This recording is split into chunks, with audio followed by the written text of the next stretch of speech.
한동훈 비대위원장은 이 대한민국의 미래를 대비하고 싶었다라고 법무부 장관 퇴임사 때 밝힌 바 있습니다. 이기는 정당으로 이끌겠다라며 이번 총선을 진두지휘하게 될 겁니다. 경우에 따라서 상당수 비대위원장의 공천권도 행사할 것 같은데 열정적으로 헌신하는 사람을 모시겠다라며 인재 영입과 당내 물갈이를 시사했습니다. 들어보시죠.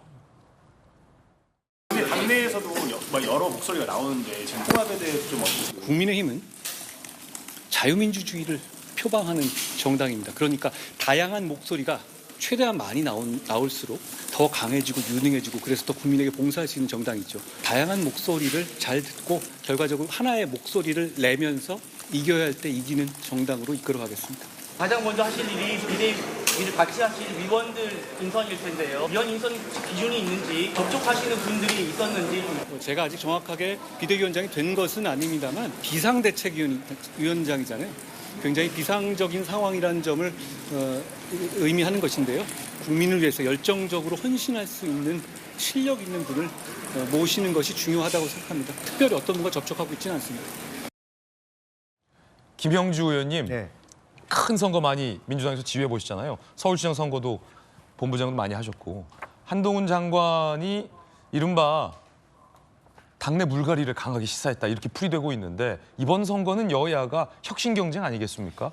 어떻게 보십니까? 그렇습니다. 혁신 경쟁이고 뭐 지금 말씀으로는 아무도 접촉하고 있지 않다라고 얘기하지만 아마 지난 일주일 동안 이제 본인의 하마평이 들리는 기간 동안에 상당히 머릿속으로 인선이 완료됐다. 어떻게 갈 것이냐 머릿속으로 정리가 됐다고 그렇게 보여져요. 그런데 이제 지난번에 언뜻 그 이민정 설명하러 그 당의 의총에 왔을 때 첫째 참가한 의원들 별로 없다. 그리고 또 실제로 이민정과 관련된 질문도 없고 그냥 본인하고 사진 찍자는 사람들만 있었다. 예. 이런 것에 대한 충격이 꽤 클 거라고 보입니다. 그래서 방금 말 중에서 중요하게 봐야 될 게 이길 때 이기고 질 때 지고 질 때 지더라도 다시 내용을 강화하겠다라고 하는 것은 엄청난 피바람을 예고한다 그렇게 봐야 될 것 같아요. 그러니까 장관으로서 그동안에 한계가 있었지만 비대위원장으로서 소위 칼자루를 진다면 당이 갖고 있는 정책 무능, 실질적으로 어떤 내용의 부족, 그리고 또 김기현 대표로 대표되는 지역구도에 편성한 뭐 수구화 이런 부분에 대해서 굉장히 크게 당의 변화를 가져올 것이라고 보여지고 뭐 어떤 범위가 될지 모르겠습니다만은 그와 같은 특히 수도권 또 특히 TK, PK 지역에서의 변화가 이루어지지 않으면 뭐 여러 가지 지금 내년 총선에 대한 분석이 이루어지고 있습니다만은 네. 뭐 질 것이 뻔한 9회 말 2사 만료 상황에서 뭐든지 할 수 있는 그런 상황이었기 때문에 훨씬 강한 어떤 혁신 또 혁신 관한 물갈이 이런 부분들이 아마 한동훈 비대위에서 있지 않을까 그렇게 보여집니다. 특히나 뭐 민주당 내부에서도 이재명 대표의 사퇴와 비대위 전환을 요구하는 목소리도 있습니다만 한동훈 장관이 앞서서 언급됐던 것처럼 50세 굉장히 젊은 나이에 비대위원장 대표에 준하는 간판이 됐습니다. 야당의 이른바 60년대 86학번들 586 운동권 세대들과 극명히 대조된다라는 분석도 나옵니다. 86세대 용태론에 대응할 수 있다는 거죠. 73년생 50세, 서울 출생, 수도권의 외연 확장도 기대한다. 국민의힘 내부에서는 이런 얘기 나옵니다. 수직적 당정 관계를 어떻게 한 장관이 깨고 나갈 것이냐가 과제겠죠. 여의도 경험 무 영선의 검사 출신, 침건 색채 덧칠도 부담으로 작용할 수 있다는 우려도 나옵니다. 그래서 비대위원회 검사 출신 안 넣겠다 이런 관측이 나오고 있고요. 중도 청년 혁신, 이게 3축의 핵심 개념으로 비대위로 구성될 것이다. 자, 일단 검사 출신 김광삼은 비대위원 안 된다 이거예요. 한동훈 법무부 장관이 결심했으니 머뭇거릴 이유가 없다. 라고 이게 한동훈 비대위원장의 특유의 화법이자 또 성정이죠. 결심했으니 머뭇거리지 않겠다. 박정하 의원님, 네. 뭐 여러 가지 장단점, 강점, 단점, 우려 이런 것들 다 함께 봤어요. 어떻게 보십니까? 뭐 저는 저것들을 다 가지고 해결할 수 있을 거라고 봅니다. 아까 김강선 변호사님 말씀 주셨지만 우리 지금 정치 굉장히 오랫동안 국민들한테 좀 보여지는 모습들이 실망이잖아요. 그 실망의 가장 큰 이유는 제가 보니까 너무 여의도에 갇혀 있는 것 같아요. 예. 여의도 문법으로 얘기하고 여의도 사투리 쓰면서 여의도 안에서만 얘기.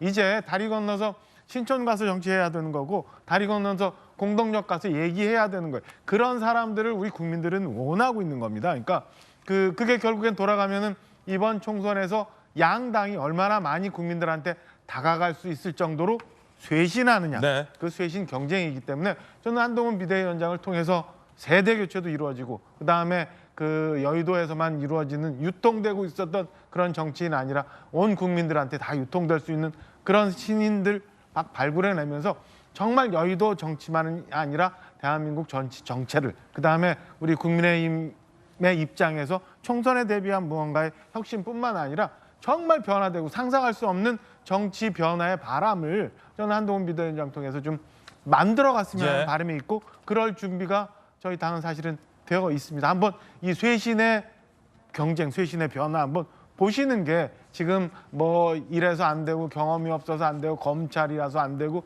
라는 그 시각들이 얼마나 그동안 우리가 우스꽝스러운 틀 안에 갇혀 있었는지 한번 보시게 될 거라고 저는 감히 자신합니다. 한동훈 비대위원장 호의 가장 큰 미션은 쇄신이다, 혁신이다라는 기대감 들어봤습니다. 김종민 의원님, 이 혁신의 경쟁, 특히 앞서서 많은 보도에서 이 73년생 50세 한동훈 장관과 586 세대가 운동권이 주축이 된 민주당의 주류가 좀 극명히 비교된다 이런 분석도 나오는데 이런 관점 어떻게 보십니까? 우리가 지금 이제 혁신하자 또 여의도 문법을 벗어나자 이런 얘기들 많이 하는데요. 그 내용이 뭘까요? 뭐 80년대생 뭐 60년대생 80년대 학번 이게 문제일까요? 그 내용이 있잖아요. 내용. 그 내용이 80년대 86학번 뭐 386 정치도 문제가 되는 게 옛날에 YSTJ가 픽업해가지고 이 개인적으로 이 개인기 발휘하는 이런 정치 뭔가 가치라든가 비전을 가지고 시작한 게 아니라 이 개인 일종의 출세로 연결되는 이런 정치 이 구조, 이 문법 여기서 시작된 거거든요. 저는 지금 한동훈 장관이 여의도 문법을 벗어날 수 있다고 자꾸 얘기들을 하시는데 저는 아예 시작부터 보세요. 지금 가장 문제가 뭡니까? 국민의힘이 공당이에요, 공당. 공당인데 대통령 한마디에 당대표도 갈아치우고 완전히 대통령 눈치 보는 정당이 됐잖아요. 근데 이걸 바꿔야 된다고 국민들이 얘기를 하고 있어요. 그 혁신하겠다고 했어요. 근데 대통령이 지명해갖고 당대표를 또 임명을 해요, 지금. 누가 봐도 이거 대통령이 지명한 거 아닙니까?